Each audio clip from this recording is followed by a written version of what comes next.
Comment les innovations en matière d'agroéquipement transforment déjà le quotidien dans les vignes? Pourquoi elles sont cruciales pour relever les défis environnementaux, techniques et économiques de la filière? Bienvenue dans Savoir, le podcast Vigne Vin, proposé par l'Institut français de la vigne et du vin. Ce qu'on publie, ce sont les données brutes, de manière à ce que les agences, les autorités qui sont en charge de la gestion des risques sur ces questions de dérive puissent s'approprier non pas nos conclusions, nos interprétations, mais bien nos données brutes, puis elles-mêmes en déduire ce qu'il convient de faire pour gérer le risque. Dans cette nouvelle saison, baptisée Tech, Vigne, Futur, au cœur des agroéquipements, plongez avec nous dans les coulisses de la recherche et développement menée par l'IFV avec des experts en pulvérisation, numérique et robotique. En combinant des matériels performants et des barrières physiques adaptées, on peut réduire de manière très significative la dérive, et nos travaux expérimentaux ont montré qu'on pouvait atteindre des résultats qui vont jusqu'à 99%, ce qui est extrêmement significatif. N'hésitez pas à vous abonner sur votre plateforme de podcast préférée pour ne manquer aucun épisode. Allez, c'est parti, préparez-vous à vendanger et à laisser décanter des litres de connaissances. Dans ce nouvel épisode de Savoir, le podcast Vigne Vin, nous allons parler des différents moyens qui permettent de limiter la dérive de pulvérisation. Pour cela, j'ai le plaisir de recevoir deux experts du sujet. Adrien Vergès, ingénieur agronome à l'IFV, spécialiste de l'optimisation de la pulvérisation, et Sébastien Codis, ingénieur IFV expert en santé de la vigne et en pulvérisation. Bonjour messieurs. Bonjour. Bonjour. Merci d'être avec nous. Alors pour commencer cet épisode, j'aimerais d'abord vous poser une question. Si vous étiez une AOC, vous seriez laquelle et surtout pourquoi? Adrien, je vous laisse commencer. Alors moi, ça serait l'AOC Languedoc à cause de mes origines familiales, voilà, je pourrais pas répondre autre chose. Et vous Sébastien? Moi, ça serait plutôt sur ce sujet-là, je pense à toutes les AOC qui ont beaucoup de surfaces qui sont dans des zones périurbaines, parce qu'on va parler de dérives, et ces situations ne sont pas forcément évidentes à gérer. Donc je pencherais plutôt vers ces AOC-là pour cet épisode. Très bien. Alors ma première question sera simple, mais ça permettra à tout le monde de bien comprendre le sujet. De quoi on parle quand on parle de dérive de pulvérisation? Adrien. Donc la dérive de pulvérisation, c'est tout simplement les gouttelettes de pulvérisation au moment du traitement qui restent en suspension et qui, sous l'effet des courants d'air, peuvent être entraînées au-delà de la zone où on est en train de traiter. Et pourquoi est-ce qu'il est important de limiter cette dérive? Il y a des risques éventuellement? Oui, bien sûr. En fait, c'est des quantités relativement faibles en proportion de la quantité de pesticides qui est utilisée. Mais ces quantités parfois atteignent des zones particulièrement sensibles, donc par exemple des zones où il y a de l'eau, ou bien des zones où il y a des personnes, ou bien des zones qui abritent de la biodiversité comme des haies.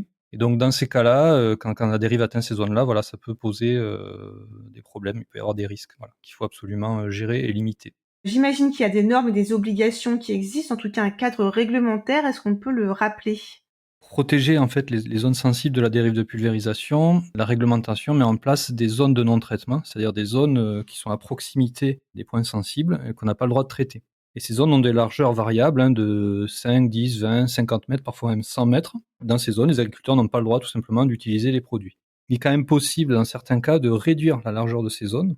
Et une des conditions nécessaires pour les agriculteurs, c'est d'utiliser un pulvérisateur qui est inscrit sur la liste officielle des moyens de réduction de la dérive, qui est un document édité par le ministère de l'Agriculture. Et donc, en utilisant des matériels qui ont été reconnus comme étant performants, ils peuvent comme ça réduire, dans certains cas et de manière assez contrôlée, la largeur de ces zones de non-traitement. Alors quand même, là j'ai fait un résumé, mais ce sujet est plus complexe en fonction des zones sensibles. Si c'est de l'eau, si c'est un endroit où il peut y avoir des personnes, les choses sont différentes et un peu plus complexes que ça. On va le voir, il existe de nombreuses techniques qui permettent de limiter justement cette dérive de pulvérisation. Mais avant de continuer sur ce sujet, je vous propose tout de suite une petite pause avec un quiz préparé par nos soins. Vous aussi qui nous écoutez, n'hésitez pas à jouer. Messieurs, c'est le moment de tester vos connaissances. Première question. En combinant un matériel performant et une barrière physique, on peut réduire la dérive de 90%, 95% ou 99%.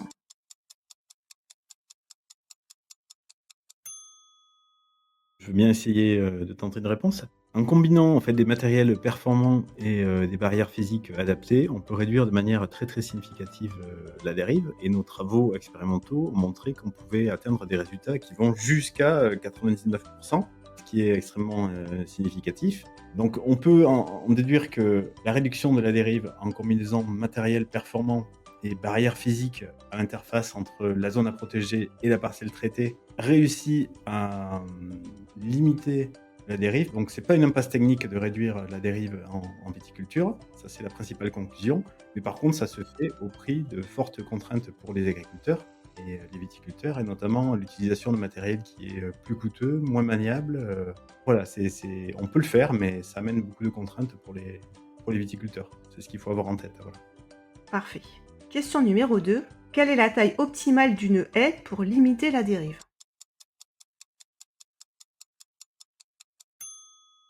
Pour réduire la dérive, il y a en fait une taille minimale à respecter qui est la hauteur de la culture. Il faut que la haie soit au moins aussi haute que la culture, voire même un peu plus, c'est mieux. Cette question, elle est un peu plus difficile qu'il n'y paraît, parce que ça dépend aussi du matériel de pulvérisation qui est utilisé. C'est-à-dire que si c'est un matériel qui projette des gouttes un petit peu vers le haut, qui a certains diffuseurs qui sont orientés vers le haut, à ce moment-là, le profil de dérive aérienne, vous voyez, il y a une quantité importante de dérive qui en fait est assez haute dans l'air. Et à ce moment-là, on a besoin que la haie soit au moins aussi haute que l'endroit où est projeté ces gouttes pour retenir ces gouttes. Voilà. Donc, je pense que voilà, pour répondre simplement, il faut que la haie fasse au moins la hauteur de la culture, parce qu'a priori, il n'y a pas beaucoup de gouttes qui sont projetées au-dessus de la culture. Mais avec certains matériels, voilà, ça serait même mieux qu'elle soit encore plus haute. Et plus elle est haute, plus elle va retenir la dérive. Très bien. Et dernière question. Quels moyens techniques existent pour tenter de limiter la dérive? 3 propositions. Utiliser des buses à injection d'air, diffuser au plus près de la cible ou diffuser au plus loin de la cible. Parmi vos 3 propositions, moi j'en retiendrai 2. Donc utiliser des buses à injection d'air et pulvériser au plus près de la cible, pour 2 raisons distinctes. Donc les buses à injection d'air, en fait, sont des buses qui vont faire des gouttes moins fines que ce qu'on appelle les buses classiques, qui sont majoritairement utilisées. Donc ces gouttes moins fines sont moins facilement emportées par le vent, ont aussi un temps de chute plus court, elles mettent moins de temps à atteindre à se déposer au sol. Donc grâce à ça, la dérive est forcément limitée. Les gouttelettes en suspension sont emportées moins loin que si elles étaient plus fines. Donc voilà, ça c'est le rôle des buses à injection d'air, et c'est un des principaux leviers effectivement pour réduire la dérive. Je retiens aussi votre deuxième proposition qui est de rapprocher les diffuseurs des pulvérisateurs de la cible végétale. Tout simplement, plus il est proche, le diffuseur, plus le jet est contenu et moins il y a de risque qu'il y ait une partie du jet qui passe à côté de la végétation qu'on est en train de traiter, et donc ça va limiter les pertes et la dérive. Très bien. Sébastien, vous complétez ou on a tout dit? Peut-être pour compléter, au-delà de la proximité entre la cible et l'émetteur, la taille des gouttes aussi qui joue beaucoup, mais on peut aussi signaler l'importance des bonnes pratiques et du bon sens, c'est-à-dire que quand on traite, il faut veiller vraiment à avoir l'orientation des diffuseurs qui va vers la végétation, ni trop haut, parce que bien sûr, quand on laisse des buses ouvertes au-dessus de la végétation, il y a des embruns. Donc c'est beaucoup aussi de bon sens la réduction de la dérive, avec ajuster au mieux l'orientation de ces canons, de ces mains, de ces diffuseurs par rapport à la végétation à traiter. Très bien, écoutez, merci à vous d'avoir participé à ce quiz. On va rappeler les 2 principales techniques que vous avez étudiées du coup à l'IFV pour éviter la dérive. C'est quoi les 2 principales voies? Alors les 2 principales voies, c'est donc l'amélioration et le choix de matériel de pulvérisation plus performant pour la réduction de la dérive. Et la deuxième voie, c'est l'implantation de barrières physiques qui peuvent être de différents types à l'interface entre la parcelle traitée et la zone sensible où on ne veut absolument pas qu'il y ait de la dérive qui se dépose. Donc vous avez mené plusieurs études sur le sujet à l'IFV. Comment vous avez procédé? C'est un banc d'essai, c'est ça, qui s'appelle Eol Drift. On en a déjà parlé dans l'épisode 1 du podcast cette année. Ce qu'on a pu faire depuis qu'on travaille sur le sujet, en fait, initialement, on travaillait au champ.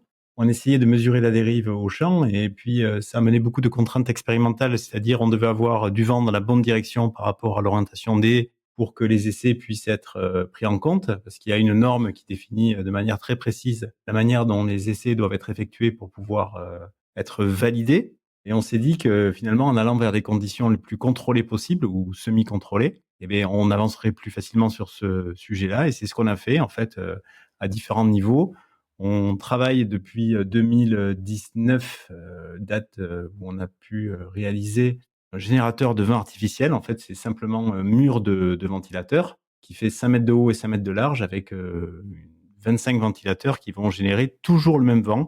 Et donc, ce qui nous permet, en travaillant très tôt le matin quand le vent naturel est faible, de pouvoir avoir toujours les mêmes conditions de vent sur une vigne qui est également artificielle, hein, qu'on utilise et qui s'appelle Evas Previti, qui nous sert aussi à mesurer les dépôts de pulvérisateurs en conditions contrôlées. Et c'est en pulvérisant sur cette vigne artificielle avec ce générateur de vent artificiel qu'on peut réaliser un grand nombre d'essais et ce de manière très répétable. Et du coup, ça nous permet d'avoir des données qui sont tout à fait exploitables et après valorisables dans le cadre de sujets de recherche ou après, à terme, auprès de la réglementation. Grâce à ces essais, vous avez des résultats qui sont concluants et qu'est-ce que ça dit? Comment on peut l'exploiter, notamment concernant le matériel? On a pu voir que par rapport au matériel qui est majoritairement utilisé aujourd'hui au vignoble, hein, donc c'est ce qu'on appelle le matériel de référence dans notre étude, certains matériels permettent de réduire la dérive donc de plus de 66% par rapport à ce matériel, d'autres de plus de 90% par rapport à ce matériel, et enfin d'autres de plus de 95% par rapport à ce matériel. La valorisation de ces connaissances, elle se fait aussi au niveau réglementaire, parce qu'en fait, les essais qu'on conduit sur nos bancs d'essais peuvent être présentés par les constructeurs des machines au ministère de l'Agriculture pour obtenir l'inscription de leur matériel sur la liste officielle des moyens de réduction de la dérive. D'accord, donc si on a un matériel plus performant, le constructeur peut l'inscrire et là, du coup, ça limite les zones de non-traitement qu'on a vues en début d'épisode, c'est ça?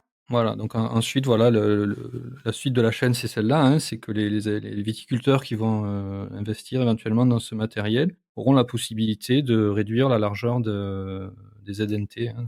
Alors, juste pour préciser également, ces travaux, au-delà de la partie réglementaire, ils servent aussi à guider les agriculteurs vers du choix du matériel qui est plus performant pour la réduction de la dérive, parce qu'on voit qu'à la source, en fait, la dérive, c'est essentiellement à la source que ça se produit, et quand on voit les différences entre les différents matériels, il fallait de valeurs objectives pour pouvoir guider le choix à la fois des machines, mais également des pratiques d'utilisation de ces machines. Et donc là, je pense qu'on a bien avancé dans ce domaine-là. Et à plus long terme, par contre, l'idée, c'est de pouvoir fournir ces données-là au niveau européen pour que l'EFSA, qui est l'Agence européenne d'évaluation des risques, puisse intégrer ces résultats dans l'évolution des réglementations. Voilà, pour bien tenir compte des différences qui existent entre les différents matériels. Donc sur tous les matériels que vous avez testés, tous sont équipés de buses à injection d'air.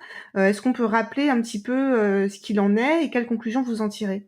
La taille des gouttes est un élément essentiel pour la réduction de la dérive. Et alors attention, parce que sous le vocable buse injection d'air, ça recoupe beaucoup de réalités. Et en fait, à chaque fois, il faut veiller à utiliser les buses injection d'air dans leur bonne plage de pression. C'est-à-dire, il ne suffit pas de les utiliser à une pression trop faible, ce qui correspondrait plus à de l'arrosage que de la pulvérisation. Mais en général, quand on utilise les buses injection d'air dans leur bonne plage, eh bien, on arrive à satisfaire les objectifs de protection, a fortiori quand on utilise des bons matériels d'application, des matériels performants.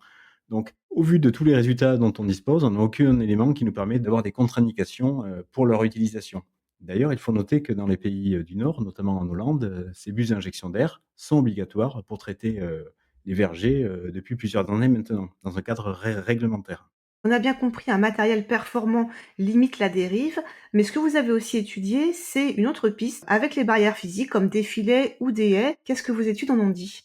Dans cette étude, il y avait plusieurs modalités donc de filets artificiels ou bien de haies qu'on avait reconstituées en fait sur nos bancs d'essai à l'aide d'arbres en pot, hein, qui étaient prêtés par un pépiniériste.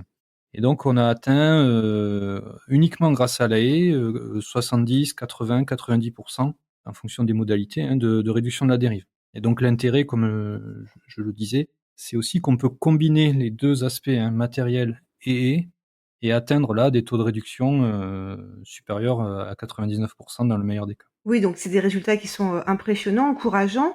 Mais alors sur le terrain, comment peuvent procéder les viticulteurs? Parce que j'imagine que planter des haies, ça prend du temps.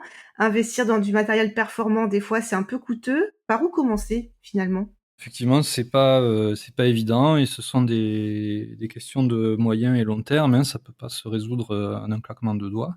Alors je dirais qu'il y a quand même plusieurs leviers, hein, qui sont activés par les autorités. Donc il y a des subventions parfois qui sont attribuées pour acheter du matériel performant. Donc ça peut être une aide, hein, à l'investissement pour les viticulteurs. Pour ce qui concerne les haies aussi, je sais qu'il y a des initiatives locales, c'est peut-être pas encore tout à fait coordonnées à une échelle nationale, mais je sais qu'il y a plusieurs initiatives locales qui incitent à planter des haies, aussi pour plein d'autres bonnes raisons, hein, sur la biodiversité, le paysage. Et donc tout ça, peut-être en combinant tout ça, effectivement, à moyen long terme, ça pourra faire évoluer ces questions dans la bonne direction. Et à l'étranger, dans les autres pays, comment ça se passe? Comment on traite de cette question de la dérive de pulvérisation? Très bonne question. On a une situation en Europe qui est assez hétérogène entre les pays du Nord, on va dire, et les pays du Sud.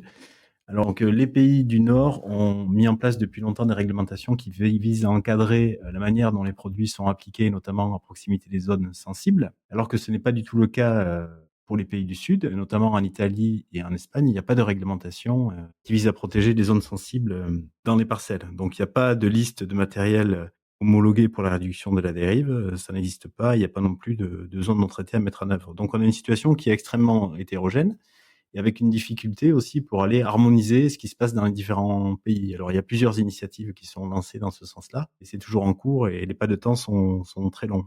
Est-ce qu'à l'IFV, vous allez continuer vos travaux sur le sujet, ou alors quels sont vos prochains objectifs? À l'IFV, là, on est arrivé au bout de plusieurs projets qui ont donné ces résultats. Ils ont fait l'objet de publications sous la forme de ce qu'on appelle des data papers. Donc, en fait, ce qu'on publie, ce sont les données brutes, de manière à ce que les agences, les autorités qui sont en charge de la gestion des risques sur ces questions de dérive puissent s'approprier non pas nos conclusions, nos interprétations, mais bien nos données brutes, puis elles-mêmes en déduire ce qu'il convient de faire pour gérer le risque. Voilà. Je pense que pour la suite, c'était votre question, il y aura moins de travaux expérimentaux, mais de plus en plus de travaux de valorisation et pour faire connaître ces données qui sont d'ores et déjà acquises et soigneusement stockées dans notre base. Alors avant de nous quitter, je vous propose de répondre à 2 questions posées par les étudiants du lycée agricole de Montpellier Agropolis. Je vous laisse écouter la première question. Comment les conditions météorologiques influent-elles la dérive?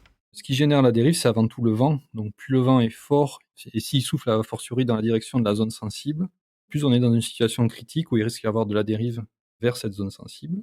Le deuxième aspect, c'est la température et l'hygrométrie. En fait, ce qui se produit, étant donné lorsqu'on pulvérise, on émet des gouttelettes qui sont quand même assez fines, c'est de l'ordre de quelques centaines de microns. Si on a des conditions très séchantes, c'est-à-dire des températures hautes et une hygrométrie basse, ces gouttes ont le temps immédiatement de réduire de taille, et donc on se retrouve avec des gouttes de plus en plus fines, et donc de plus en plus susceptibles de dériver, puisqu'elles sont plus légères, et donc le moindre courant d'air les emporte facilement. Donc le vent et les conditions séchantes sont 2 aspects qui peuvent augmenter la dérive.